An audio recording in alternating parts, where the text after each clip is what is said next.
Ljudi, da li vam je poznata ova faca? Faca sa jednom nogom, u stvari sa jednom nogom manje, sa tri noge. Aska, šta se ti češeš? Tino? Dođi Tino.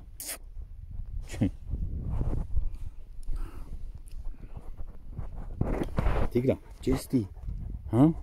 Gdje je tigra moja? Evo ga, živ, zdrav, hvala Bogu. I sad slijedi oporavak.